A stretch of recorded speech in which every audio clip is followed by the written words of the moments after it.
Hi, good day. How much time do you spend learning new words?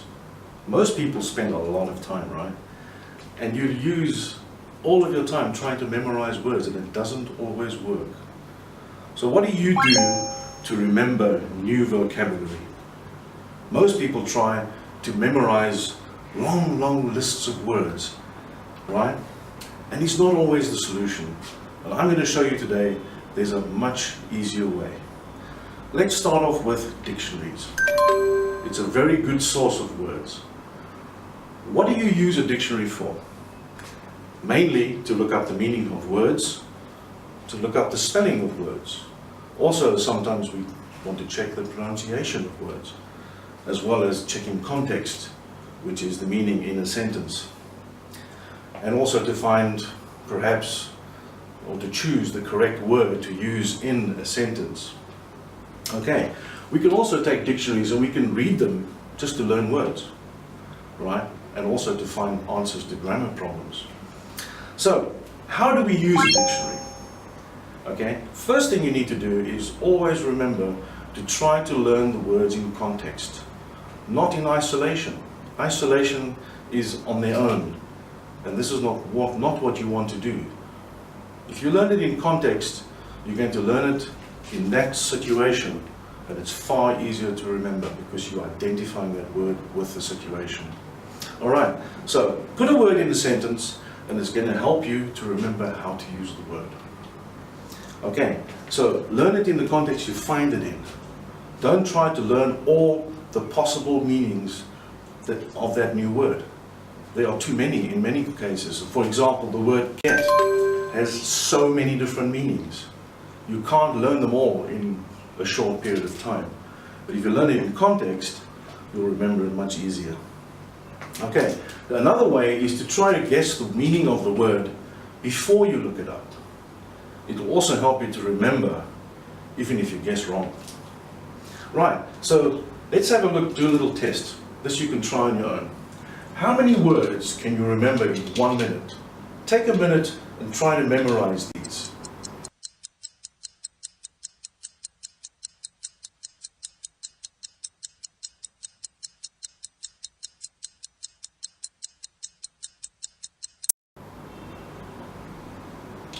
Alright, so there the words are: to, feel, cow, say, stand, other, mad, disease, worried, and horse. Now if you take these words in isolation, on their own, and try and remember them, it's easy. But next week, you've forgotten 30% of them. This is the problem. So, if you take these words and you make a sentence out of each one, it's going to be far easier to remember these sentences with the word that you're trying to remember. Okay, so let's quickly summarize this small part. Again, it's almost impossible to learn words in isolation. You're going to learn a small part and not all the words you want to remember. Okay? Looking at words and how they are used in different situations can help you to understand the meaning, and it makes it much easier to remember. Alright, learning words in a sentence is much easier than learning words on their own. Learning words from word lists is okay, but it's not a very good way to improve your vocabulary. You'll remember the words for a short period of time, and after a matter of days or weeks, half of those words are lost. You've forgotten them all. Remember, listed words, and as a proven fact, have a 30% chance of being remembered. After 2 weeks, this drops. Now, if you associate these words with emotion, with color, pictures, anything of interest, this will help you to remember these words. And also categorizing, putting them into specific categories, makes a big difference as well to help to remember them. So, what can you do? First of all, you can draw a word association map. Now this is a very simple thing you can do at home. You can do it in the class, and it can expand your vocabulary tremendously. Take for example the word breakfast over here. Now what I've done is I associate breakfast with bread and eggs and coffee and tea and whatever you want, right? So if I think of breakfast, I think of eggs. If I think of eggs, what do I think of next? I think of fried eggs, right? I think of boiled eggs, and many more. If I think of bread, what do I think of? I think of white bread. I think of brown bread. I think of rye bread. There are many different kinds of bread. Now already, I'm sure most people don't really know this word, especially language learners, don't know the word rye. There's a new word for you already, all right? And you can expand this by thinking of drinks. What kind of drinks can you have for breakfast? You can have coffee, you can have tea, you can have juice. It doesn't really matter. So this is how you can expand it in one way, linking your words to a situation. All right. So if we take tea, for example, what do we associate tea with? Some people will think, oh, tea is lovely, so I like my tea with milk. And sometimes people like tea with sugar. Sometimes people don't like tea with milk, but they like it with lemon or something else. Coffee, you can add cream, sugar, milk again, right? Juice, there are thousands of different kinds of juice. You've got orange, mango juice, watermelon juice, whatever. There are so many words you can link. This is called categorizing, putting it into a category. All right. So what do you think of when you hear the word exam? Most people will think, oh, study, right?